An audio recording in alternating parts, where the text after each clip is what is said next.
સર્વ મુક્તોને હૈયાના હેતથી જય સ્વામિનારાયણ. વાલા મુક્તો, આજે આપણે જાણવું છે નવલખા પર્વતની નવીનતા અને એ નવલખા પર્વત ઉપર રહેતા 9 લાખ સિદ્ધયોગીની સત્ય ઘટનાઓ. ક્યાં છે નવલખો પર્વત? કોણ હતા એ 9 લાખ યોગ સિદ્ધિઓ? જાણશો, તમારા રોમ રોમ આનંદથી ભરાઈ જશે. આ સંપ્રદાયની સત્ય ઘટના છે. આ ભારતવરના ઇતિહાસ સાથે જણાયેલી અલૌકિક કથાઓ છે. ઘણા સમયથી ઘણાના મનમાં દ્વિધા રહેતી કે ગ્રંથોમાં નવલખા પર્વતની વાત આવે છે, પણ એ હશે ક્યાં? અને શું એક પર્વત ઉપર 9 લાખ સિદ્ધો રહી શકે? હા, સાંભળો એ સત્ય ઘટના. પાન લીલું હોય પણ એની ઉપર કાથો લગાડીને ચાવો તો એ લાલ થઈ જાય, કલર બદલી જાય, રંગ બદલી જાય. એમ જ કોઈ સારા સંતનો ગુણ આવી જાય, કોઈ સિદ્ધ પુરુષની વાત આપણા જીવનમાં લાગી જાય તો આપણા જીવનનો પણ રંગ બદલી જાય, આપણું જીવન પણ ધન્ય ધન્ય બની જાય. એક સંતનો સંગનો રંગ આપણા જીવનનો રંગ બદલી શકતો હોય તો આ તો છે 9 લાખ સિદ્ધોની કથા. આ છે શિવ પુરાણમાં જેનો સંબંધ નોંધાયો છે એવા નવલખા પર્વતની કથા. ક્યાં છે નવલખો પર્વત? તો ભારતમાં ત્રિપુરા રાજ્યમાં કૌશલા નગરમાં આ પર્વત વર્તમાન કાળે વિદ્યમાન છે.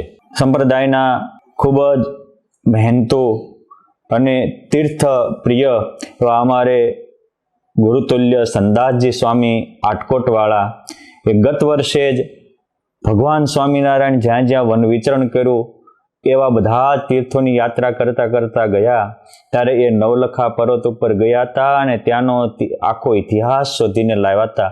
એમના સંતો બ્રહ્મદર્શન સ્વામી, સિદ્ધભૂષણ સ્વામીએ મને એના ફોટો વિડીયો પણ મોકલ્યા છે. આ ત્રિપુરા રાજ્યમાં કૌલાશ નગરમાં આવેલો આ નવલખો પર્વત એ અનેક પ્રકારની નકાશી અને અનેક પ્રકારની મૂર્તિઓથી ભરેલો છે. વર્તમાન કાળે એ આ પર્વતનું નામ છે ઉન્નકોટી પર્વત. આ પર્વત સેંકડો એકરોની જગ્યામાં પથરાયેલો છે. પર્વતનું નામ પણ સાર્થક છે. અર્થ એવો છે કે ઉન એટલે ઓછું, કરોડ એટલે કરોડ. એ જમાનામાં એવું કહેવાતું કે અહીંયા 99 કરોડ મૂર્તિઓથી ભરેલો હતો. ભગવાન ભોળાનાથ અને પાર્વતીજીની કથા અહીંયા છે કે એકવાર ભોળાનાથ કૈલાસમાંથી નીકળી વિચરણ કરતા બધા જ દેવતાઓ પણ સાથે હતા અને આ પર્વત ઉપર આવેલા.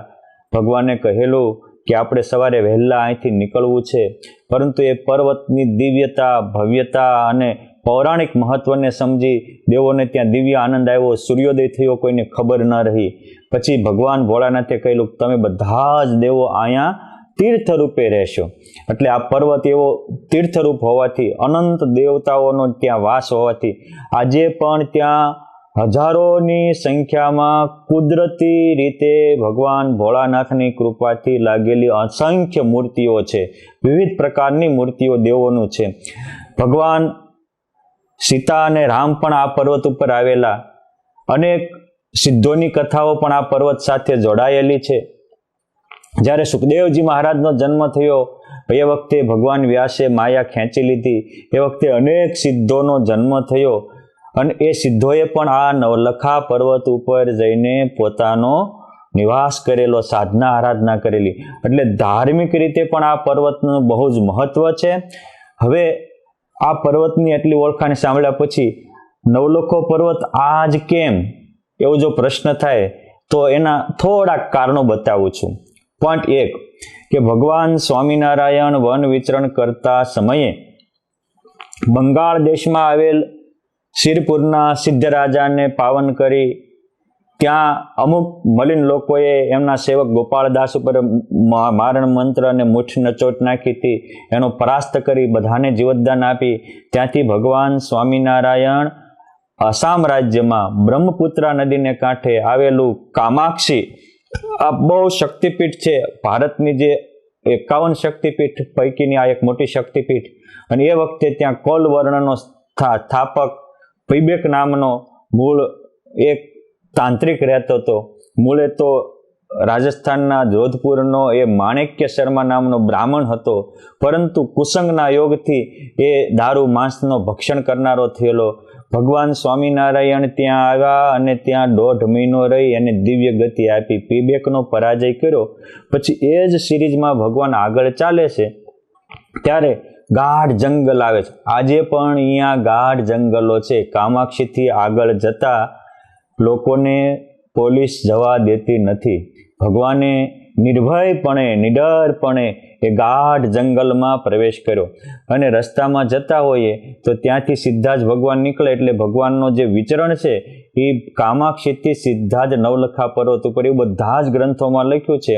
અને એ વિચરણમાં આ જ એવો મોટો પર્વત છે કે જ્યાં 9 લાખ સિદ્ધોના બેસણા હતા. યોજનો સુધી ત્યાં નિર્જન વન હતું. પ્રગાઢ જંગલમાં અનેક સિદ્ધો રહેતા.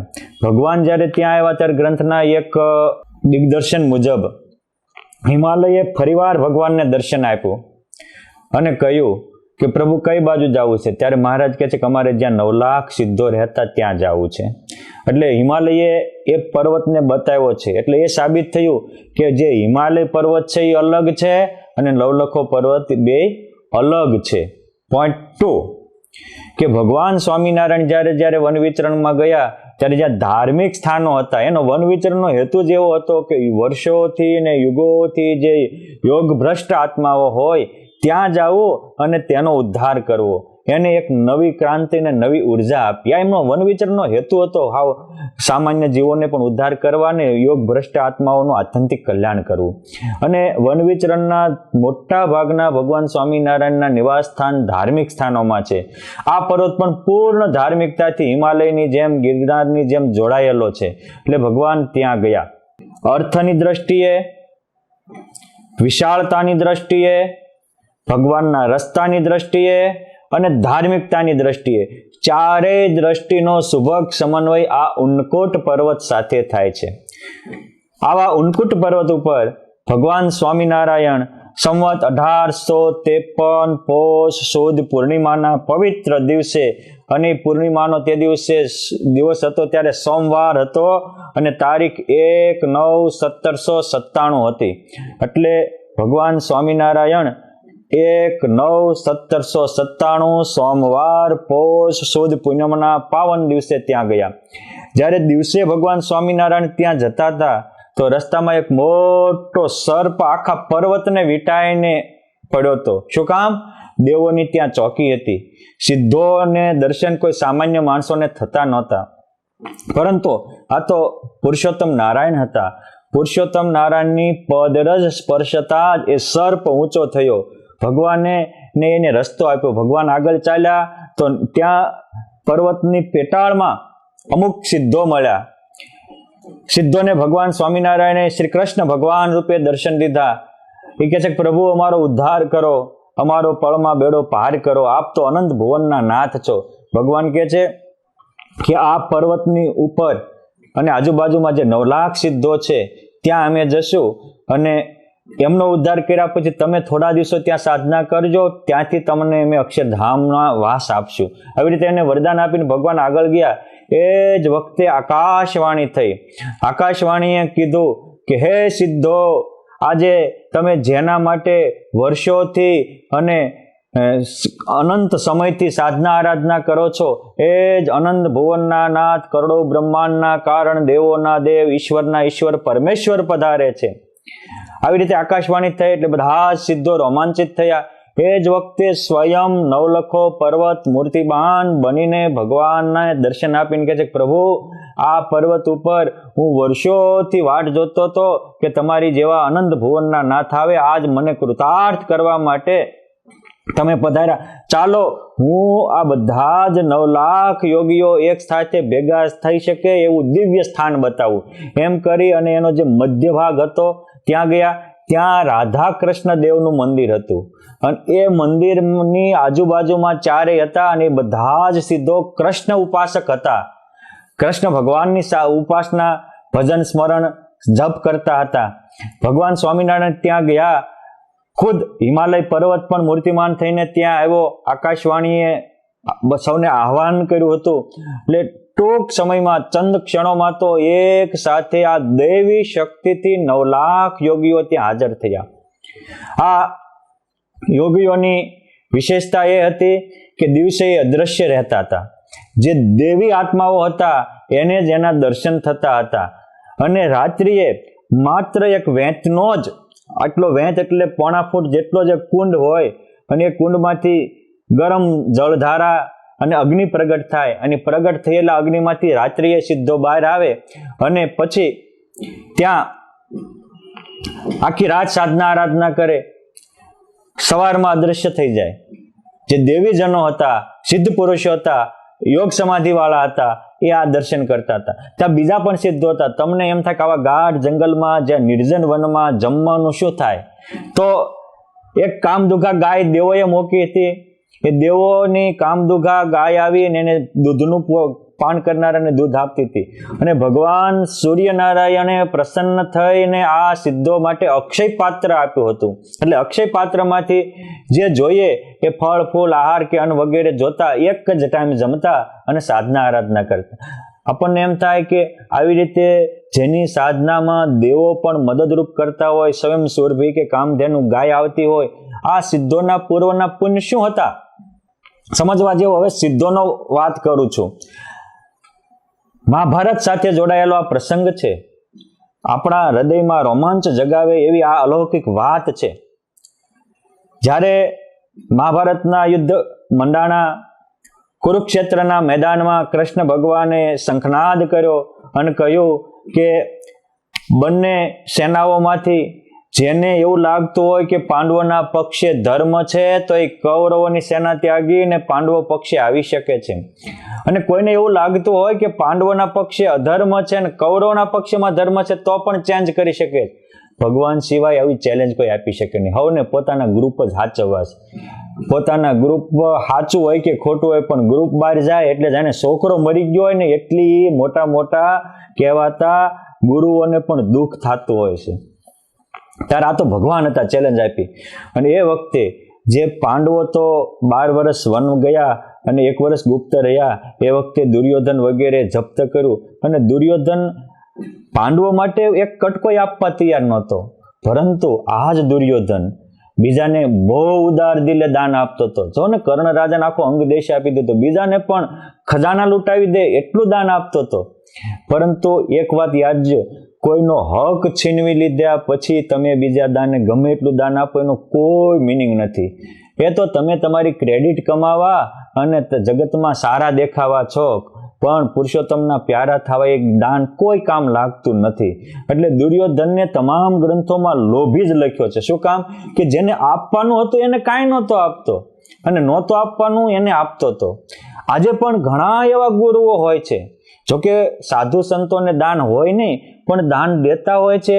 ગ્રહસ્થના ધર્માદા ઉઘરાવી અને જેને એની માટે વર્ષો સુધી મહેનત કરી હોય એને એક કટકો પણ ન આપે. આવા દુર્યોધનની વૃત્તિના પણ આજે ઘણા ગુરુજનો હોય છે, પણ એવાનો ઉદ્ધાર થાય નહીં. કૃષ્ણ ભગવાનના ચેલેન્જથી 9 લાખ જે સૈનિકો હતા, જે પહેલા યુધિષ્ઠિર મહારાજા સાથે રહેલા, એને ખબર પડી કે આપણે આ 12 વર્ષ સુધી આની પાસે શું જોયું છે, કેવા કાવા દાવાને રાજકીય રમતો ખેલાય છે, કેવા ક્ષામદામ દંડ અને ભેદની નીતિઓ રમાય છે, જોઈ છે. આની ભેગા મરવું એની કરતા પાંડવોના પક્ષે મરવું બહેતર છે. અને 9 લાખ સૈનિકોએ કૌરવોની સાથે પહેલા હતા એ પાંડવોના પક્ષે આવી ગયેલા. શું કામ? તો કે પાંડવોના પક્ષે મરશું તો પણ તરશું. એક વસ્તુ યાદ રાખો, ટોળાની હારે રહેવાથી ન તરાય, સત્યની સાથે રહેવાથી તરાય. અને સત્ય મોટું ન હોય તો પણ અમર હોય. આ પાંડવો પક્ષે સત્ય હતું, એટલે એ 9 લાખ આવ્યા. ખબર તો બધાને હતી કે આ પક્ષે ભીષ્મ અને દ્રોણ જેવા છે, તો ઓલા પડખે અર્જુન ને ભીમ જેવા છે, કાંઈ કોઈને ગાંજા જાય એવા છે નહીં. અને એ પક્ષે તો સુદર્શન ચક્રધારી, આંખના ઈશારે બ્રહ્માંડોને ડોલાવનાર ભગવાન શ્રી કૃષ્ણ પણ છે.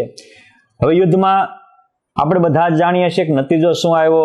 18 અક્ષરની સેના એટલે 45 લાખ જેટલા સૈનિકો એમાં સમાપ્ત થઈ ગયા. માત્ર ચંદ ગણી શકાય એટલા જ લોકો બચ્યા હતા. પરંતુ પાંડવોના પક્ષે મરશો તો તરશું. પાંડવો એ વખતે એને એવું સૈન્ય બળ નહોતું, એવું શસ્ત્ર બળ નહોતું, ત્યારે સત્યના પક્ષે રહ્યા અને પોતાનો મોક્ષ થશે, અમે તરી જશું એવી ભાવના થતા. એટલે એ પાંડવોના જેવા મહાન ભક્તનો હૃદયમાં ગુણ હોવાથી એ 9 લાખ સૈનિકો એ જ 9 લાખ યોગીઓ થયા અને જન્મતા વહેત જ એને પૂર્વનું જ્ઞાન રહ્યું. કૃષ્ણ ભગવાનને એની મદદ હતી, ભગવાન એના ઉપર રાજી થયા હતા એટલે કૃષ્ણની ભક્તિ પ્રગટી અને બધા જ સિદ્ધો પોતાનો સંસાર પરિવાર ત્યાગ કરી અને ત્યાં એકત્રિત થઈ. અને એ વખતે એમને જ્યારે ભેગા થયા અને સાધના કરતા ત્યારે પણ ભગવાને દિવ્ય રૂપે આકાશવાણીએ કહેલું કે એક દિવસ અનંત બ્રહ્માંડના ધણી અક્ષરાધિપતિ પુરુષોત્તમ નારાયણ આવશે અને એ આવશે ત્યારે તમને અલૌકિક અનુભવ આપી તમારો પળમાં બેડો પાર કરશે. આ એક વાણીને કારણે એને દેહ ટકાવી રાખ્યો હતો. જેમ રામાયણમાં ઠેઠ નિમિ રાજાથી અને ઠેઠ હરિશ્ચંદ્ર કે ઉપર ઉત્તમ અને ઉત્તાનપાદ રાજાની વખતના વશિષ્ઠ ઋષિ ગુરુ હતા સૂર્યવંશીઓના. પછી તો પેઢીઓ વહી ગઈ, પણ વશિષ્ઠ ઋષિને એકવાર દિવ્ય અનુભવ થયેલો. આકાશવાણીએ કહેલું કે આ સૂર્યવંશમાં એકવાર ભગવાન રામ આવશે. એ ભગવાન રામના ગુરુ થવા માટે વશિષ્ઠ મુનિ સિદ્ધ ઋષિએ યુગો સુધી, વર્ષો સુધી પોતાનું શરીર ટકાવ્યું. સેમ પુરુષોત્તમ નારાયણના દર્શન માટે જ આ સિદ્ધોએ પોતાના આજથી 5000 વર્ષ પહેલાના એમના દેહ ટકાવી રાખ્યા હતા. જ્યારે ભગવાન આવ્યા એ પૂર્વના પુણ્યને કારણે એમને તરત ભગવાનનો સ્વીકાર થયો. જો ભગવાન હોવા વસ્તુ અલગ છે અને ભગવાનનો સ્વીકાર થવો એ વસ્તુ અલગ છે. અને પરિવર્તન પ્રગટની ઓળખાણથી થાય છે. આને પ્રગટ પ્રભુ તરત જ ઓળખાઈ ગયા. શું કામ? એની માટે સાધના કરતા હતા. બાકી એ જ ભગવાન જગન્નાથપુરીમાં ગયા, ત્યાં પણ લાખોની સંખ્યામાં મહાત્મા મહાપુરુષો હતા, પરંતુ ભોગ માટે ભેખ લીધો હતો એટલે એ એક પણ ઓળખી ન શક્યા. 10 મહિના રહ્યા તો પણ ન ઓળખી શક્યા. અને આ ભગવાન સ્વામિનારાયણ સંવત 1853 પોષ સુધી પૂનમને સોમવારે પધાર્યા અને ચંદ ક્ષણો બધા ઓળખી લીધા. ભગવાનને પ્રાર્થના કરવા લાગ્યા કે હે પ્રભુ તમે કોણ છો? ને એ જ વખતે ભગવાન એને પૂર્વનું જ્ઞાન આપ્યું. પૂર્વનું જ્ઞાન થતા જ હરિચરિત્રામૃત સાગરમાં લખ્યું છે કે વૃંદાવન વિહારી કૃષ્ણના એને દર્શન થયા. પછી ભગવાને એને સમાધિ કરાવી. સમાધિમાં એને અલૌકિક અનુભવ થયો. કરોડો બ્રહ્માંડથી પાર દિવ્ય તેજ અલૌકિક દીઠું. હરિલીલામૃત ગ્રંથમાં વિહલલાલજી મહારાજ આ ગૂંથે છે. આ ગ્રંથની ગૂંથણી કવિશ્વર દલપત રામે કરેલી છે. કે છે કે એ 9 લાખ યોગીઓને થયું જ્ઞાન કરે સદાકાળ એમ વિરત્યો ઘણો કાળ. પછી ભગવાન સ્વામિનારાયણને સમાધિ કરાવીને આવ્યા એટલે એમ થયું કે ઓહો આ તો અનંત ભુવનના નાથ છે, આને ભેટવું જોઈએ. અને તરત જ પૂર ઉપજો પ્રેમ અપાર, થયા 9 લાખ મળવા તૈયાર. સૌનો દેખી પ્રેમ અનુપ, ધર્યા હરિએ 9 લાખ રૂપ. એક હારે ભગવાન સ્વામિનારાયણ 9 લાખ રૂપ ધારણ કર્યા અને 9 લાખ યોગીઓને ભેટ્યા. આ તો પુરુષોત્તમ નારાયણનો ભેટ હતો. જેવા ભગવાન ભેટ્યા એ ભેવો જ એનો દેહ ભાવ ગળી ગયો. એની ગ્રંથિઓ ગળી ગઈ, કર્મ ગ્રંથિઓ ગળી ગઈ, મૈથુન ગ્રંથિઓ ગળી ગઈ, દેહ ભાવ અહમતા ને મમતાની ગ્રંથિઓ ગળી ગઈ. આ પુરુષોત્તમ નારાયણનું પુરુષોત્તમપણું છે કે એકવાર કોઈને સ્પર્શ થાય તેની ગ્રંથિઓ ગળી જાય. સામાન્ય માણસોથી તો પોતાનું જીવન પણ પરિવર્તન નથી થતું.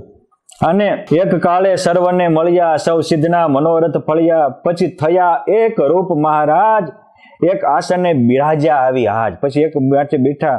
પછી મનોહર મૂર્તિ રૂપાળી, સિદ્ધ સર્વે રહ્યા સામું ભાળી. દીઠી મૂર્તિમાં અદ્ભુત તેજ, કોટી શશી સૂર્ય સમ એજ.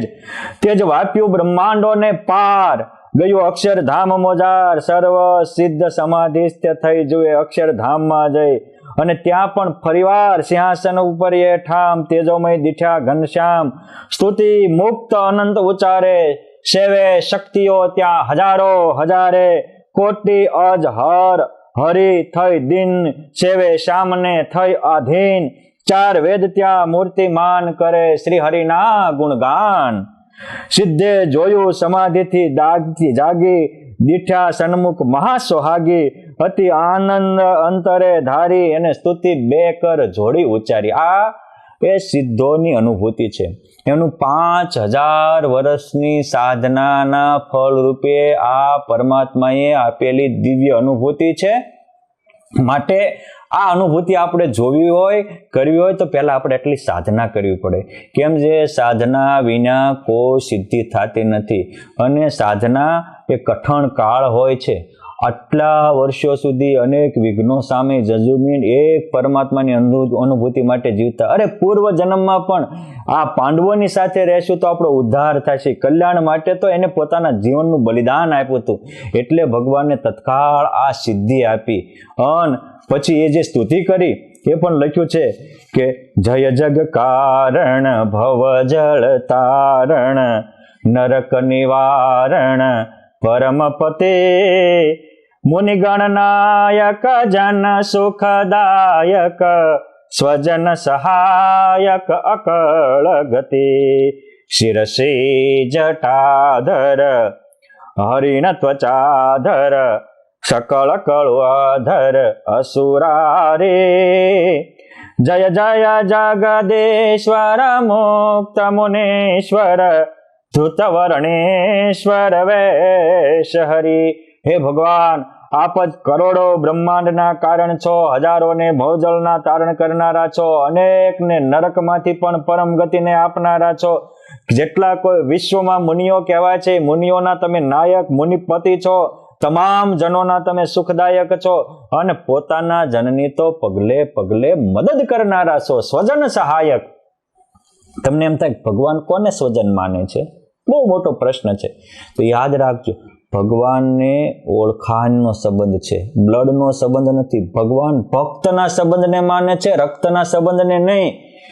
રક્તનો સંબંધ તો કૃષ્ણ ભગવાનના 1,61,000 દીકરાઓને હતો, પણ સુરા સુંદરીમાં આસક્ત થયા તો એ રક્ત સંબંધ વાળાની એક પણની રક્ષા નથી કરી. પ્રભાસ ક્ષેત્રમાં યાદવા સ્થળી થઈ જગ પ્રસિદ્ધ છે. ભગવાનનો દીકરો હોય પણ જો ભોગમાં ફસાયો તો એક વાત યાદજો, ભગવાનને ઓળખતો નથી એટલે ભગવાનને એની મદદ નહીં કરે. અને પ્રહલાદ અસુરનો દીકરો હતો પણ ભગવાનની ઓળખાણ હતી, પળે પળે પુરુષોત્તમ નારાયણે રક્ષા કરી. મીરા અને નરસિંહ એ કઈ ભગવાનના દીકરા નહોતા, પણ ભક્તનો સંબંધ હતો, ભગવાનને ઓળખતા. અને ઓળખાણ છે એનું માપ હું, એની માટે કુરબાની અપાય એ જ માપ છે. ચેલેન્જનો સ્વીકાર થઈ શકે. પ્રહલાદને એના બાપાની ચેલેન્જ હતી, નરસિંહ મહેતાને નાગરી નાથની ચેલેન્જ હતી, મીરાબાઈને પણ એના દેર વગેરેની ચેલેન્જ હતી. બધાની સામે ઊભા રહી અને એક પરમાત્માને પકડી રાખ્યા. આ ઓળખાણનો આનંદ છે, ઓળખાણનું અમૃત છે. માટે આ બધાએ ઓળખી ગયા એટલે ભગવાન સ્વામિનારાયણે એને અલૌકિક આનંદ આપી, દિવ્ય આનંદથી ભરી દીધા. સ્તુતિ તો બહુ લાંબી છે, અહીંયા તો એટલી બધી સ્તુતિ કરે છે કે જય જગદીશ્વર મુક્ત મુનીશ્વર ધૃતવર્ણેશ્વર વેશ હરે પ્રભુ ધરણે ધર અમિત મતે ધર સંતત શ્રીધર સિદ્ધવરી. તમે તમામ ધરણીઓને ધારણ કરનારા છો. બાપ કરોડો બ્રહ્માંડની બુદ્ધિમત્તામ વરિષ્ઠતામ તમે છો.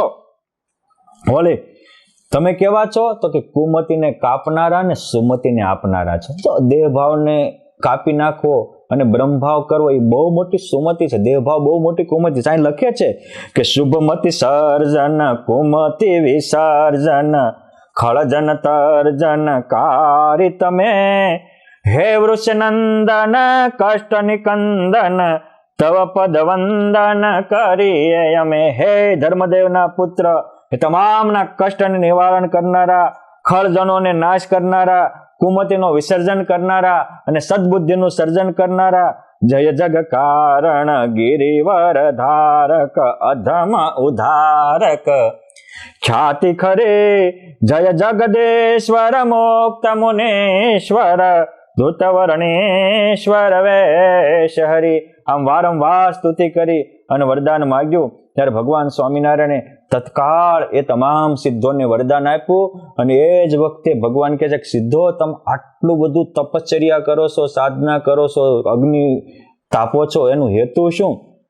આ દુનિયામાં કોઈ નાનું કામ કરવું હોય તો હેતુ હોય, માણસ ઘરેથી જોબે જાય તો હેતુ હોય પૈસા કમાવો, કોઈ કુટુંબીઓને મળવા જાય તો હેતુ હોય, કંઈક નાનું મોટું કામ કરતા હોય તો પણ હેતુ હોય.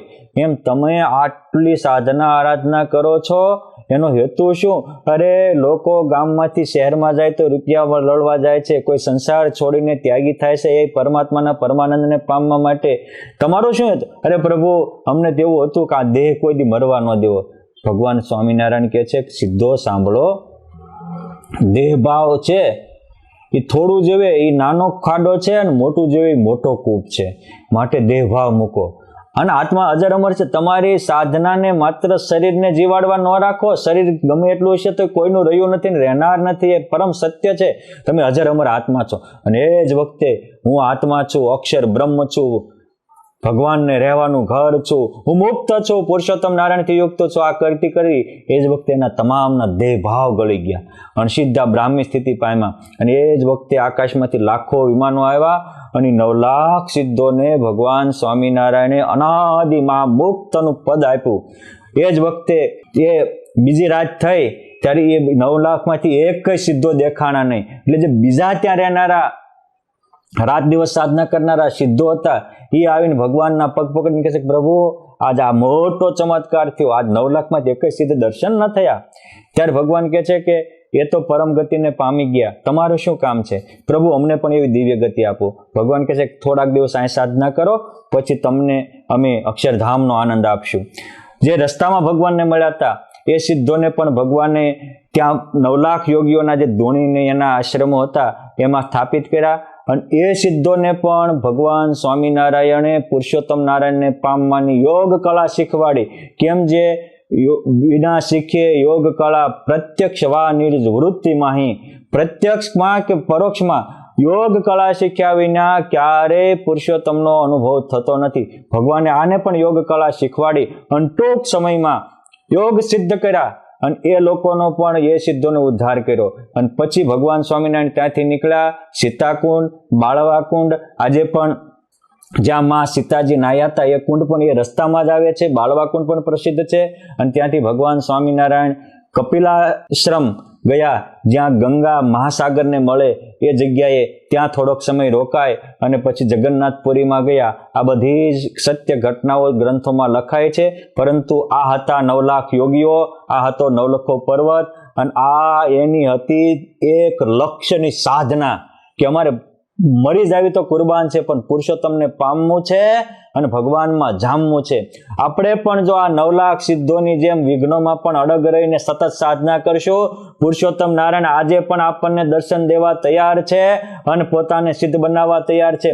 અમે આવાહન કરીએ છીએ કે આવી રીતે જેમ 9 લાખ યોગીઓ 9 લખા પર્વત ઉપર એક મના થઈ સાધના આરાધના કરતા હતા, સૌ એકબીજાના પૂરક બનતા હતા, એક અક્ષય પાત્રમાં રહીને બધા જમતા હતા અને એક માં કામધુગા ગાયનું દૂધ પીને પોતાની આરાધના કરતા. આવો જે કોઈને આવી રીતે સાધના આરાધના કરવી હોય અને આના જન્મે પુરુષોત્તમ નારાયણને પામવું હોય, બ્રહ્મરૂપ થવું હોય અને અલૌકિક આનંદનો અનુભવ કરવો હોય, યુગો સુધીનું અમરપદ કરવું હોય તો આવો સાથે મળીને આપણે પણ સાધના આરાધના કરી આપણા જીવનને ધન્ય બનાવીએ. અને જે રીતે 9 લાખ યોગીઓ પરમ ગતિને પામ્યા એ જ રીતે આપણે પણ પરમ ગતિ પામી આપણા જન્મને સફળ કરીએ. અસ્તુ. ધન્યવાદ. જય સ્વામિનારાયણ.